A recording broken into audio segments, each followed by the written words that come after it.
Hi guys! Welcome to my channel. For today's video is cooking ampalaya. Igisa ko lang po siya at ang gamit ko nga po ay olive oil sa aking pagluluto. So igisa ko lang po siya sa bawang sibuyas. At lalahukan ko rin po siya ng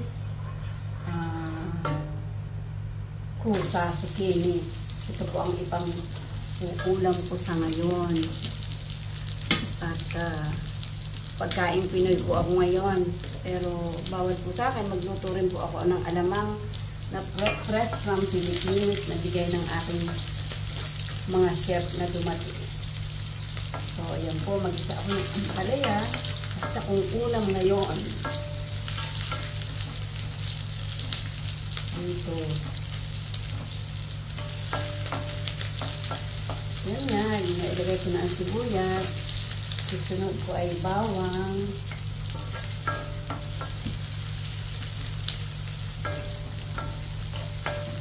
At yan lang po yan. At saka alagyan ko ng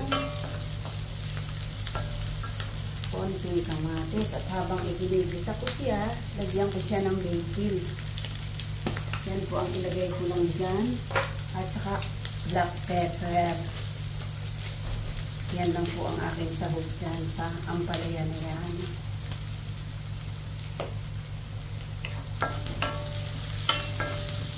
Kasi magigisa pa rin ako ng alamang. Fresh din talaga siya from Philippines. So ito po ay Lucy's recipe of ampalaya with mixed zucchini. Ilagay ko siya ng zucchini. Vegetable lang siya at lagyan ko siya ng konting tomato.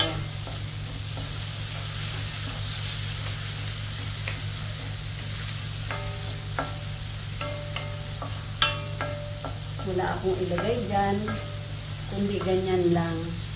At dyan nga, nakasalang na rin ako ng aking kanin. So, kakain po ako ngayon ng kanin. At yan lang po ang aking pagkain for today. At alamang, magluto rin ako ng alamang kasi may mangga. Gusto ko sanang magprito ng tuyo, pero ito na lang, okay na to.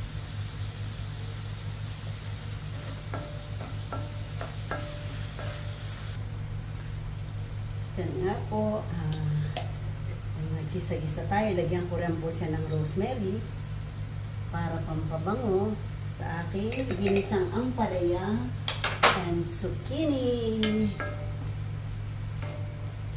Yan po ay Lucy's recipe. Diyan nga, tikman natin kung ano ang lasa. So, I think kailangan ko pa siyang lagyan ng kaunting tubig. Ayan.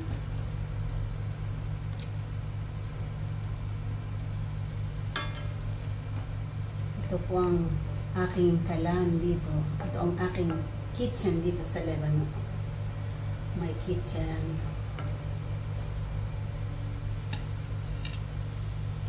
Ito po ang buhay ng OFW. Sadyang ganyan.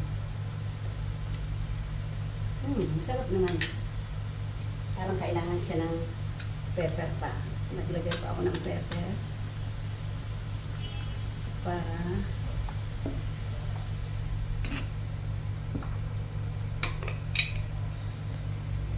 hindi po pala kasi ako gumagamit ng powder. Ginigrind ko. Ang pepper.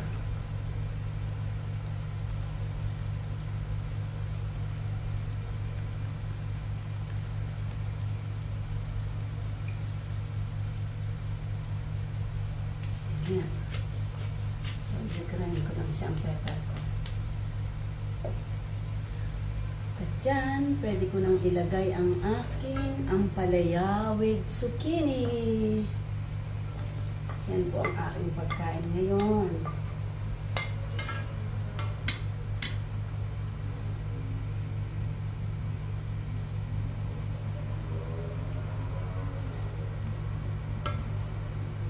So, ayan lang siya. Ganyan lang siya. So, ito'y hanggang bukas na itong kain. Lagay ko na lang siya sa ref. This is my recipe. Ampalaya with zucchini. Yan nga po, hakko ko lang po siyang lutuin. Ang aking ginisang ampalaya with zucchini. Para maiba naman, hinaluan ko siya ng kusa.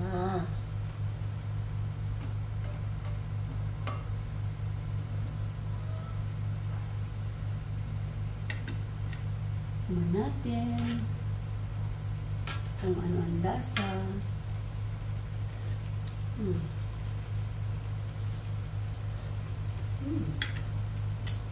Sarap naman po siya.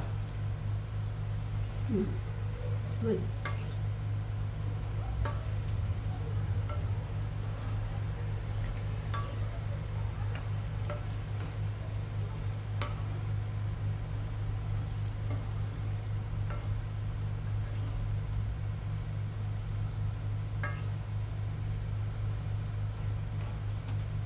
Sarap.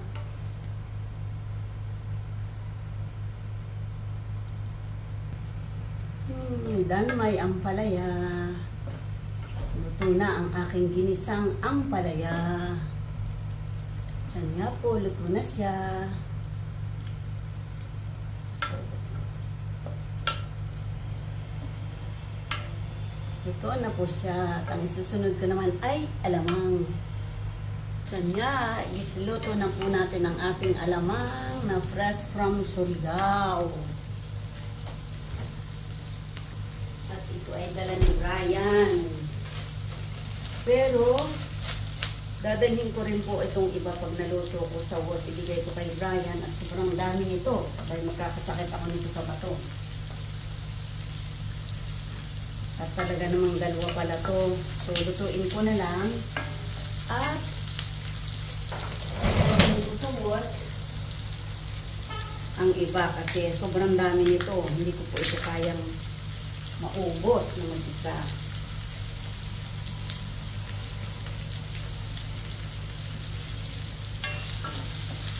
Yan na, gisa-gisa tayo ng ating sibuyas.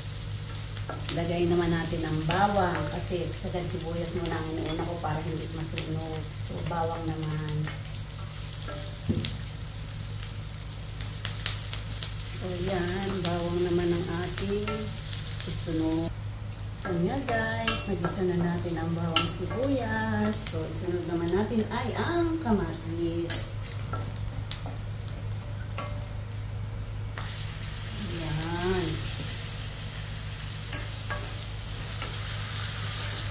Kamatis.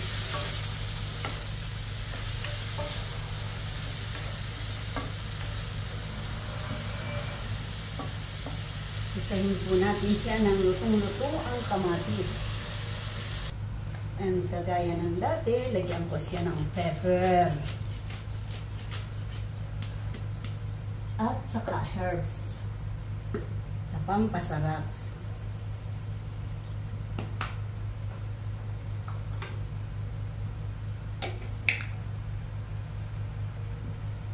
Rosemary.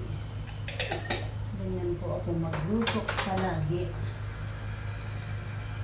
At salagyan ko siya ng red pepper kasi alamang nga siya. So, yan.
Yan nga po ang aking alamang.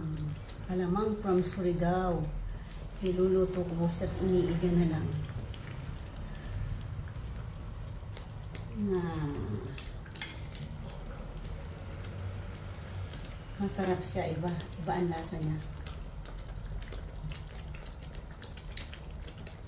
Para siyang dulong.